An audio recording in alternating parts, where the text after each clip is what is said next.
垃圾。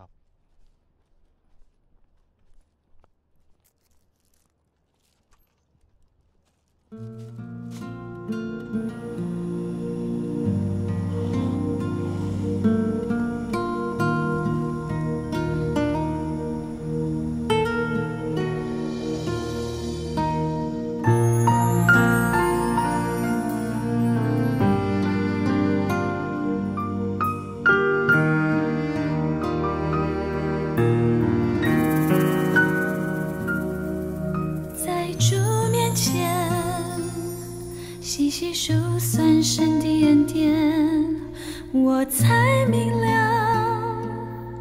你的奇妙带领，我等候，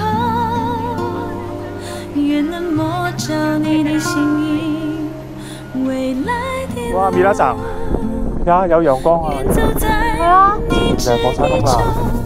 獻上我最愛，在祭壇前不帶走，帶領我前往你所應許之地。我的人生在你手中驚濤駭浪，主與我同在。我的人生在你手中勇敢前往，像標杆直奔。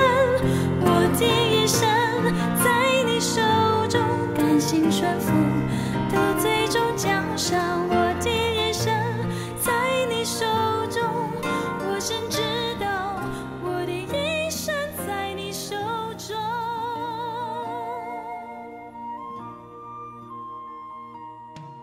在主面前。我哋而家咧喺唐祈教會喺五島嘅其中一個最標誌嘅教會咧，最有嘅代表性嘅，亦都係咧即係世遺嘅其中一間教會。五島其實咧當時嚟講咧係一個好特別嘅地方，喺咧大逼迫嘅時候，豐臣秀吉咧即係信仰大逼迫嘅時候咧，長期有好多嘅基督徒當時被逼迫咧，就於是咧就自己舉手話：我離開啦。於是咧就嚟到五島呢笪地方生活。咁所以當時有成幾千個基督徒咧係嚟咗五島呢一度開放，亦都因此佢哋咧喺度敬拜神啦，喺度咧靜靜地嘅咧希望逃過呢個逼迫嘅時候，有一個嘅詩歌佢哋自己作嘅流傳就係：五島就係天堂。點知到後來逼迫越嚟越趨嚴重嘅時候，所有嘅逼迫再嚟到五島呢笪地方，所以呢首嘅詩歌佢哋後尾有改造咧，就係變咗做五島又係天堂又係地獄。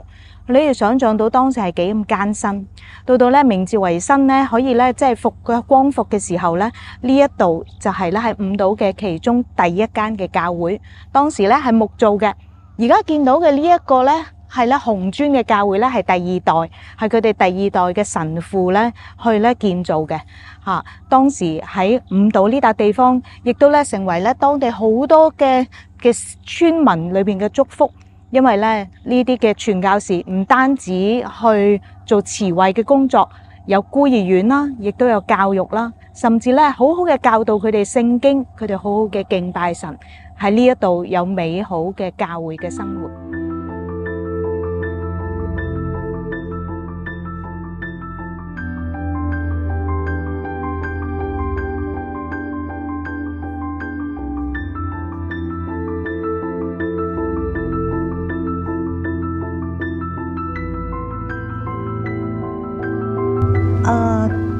おばあさんいない。いない。もう最近この頃クローズ。OK。ずっと。はい。ありがとうございます。はい。どうもありがとう。6年前啦，我哋就嚟過呢個地方啊。嗰時落住大雨，而家咧就都係陰陰天啊。唔知點解呢度嚟親都係陰天嘅。咁呢個其實都係一個起點嚟嘅，喺尋覓之旅裏面咧一個起點啦。咁都係幾即係令我哋好多嘅回憶嘅啊。後來又寫咗本書啦，又影咗好多片啊咁啊。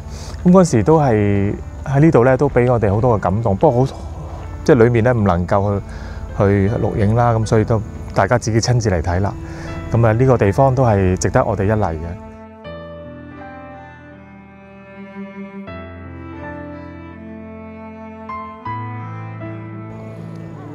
你去呢個燈塔嗰度啊，應該2個鐘去到，我等你啊。我上網見過人有去到㗎。拜拜。燈塔見，喂，咁快返嚟啊？哦，返咗嚟啦。好，拜拜。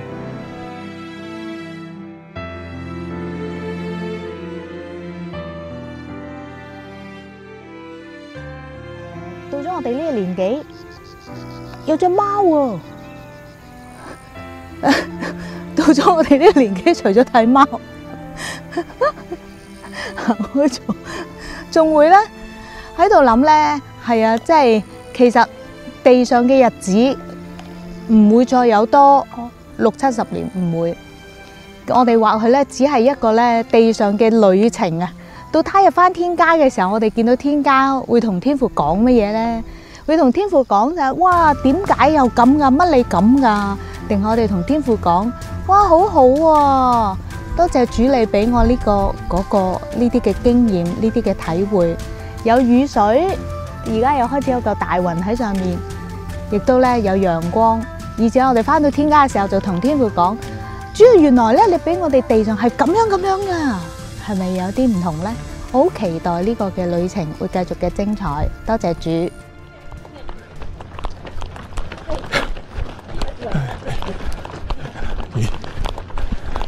加油！加快啲！咁快啲！好啦，各位。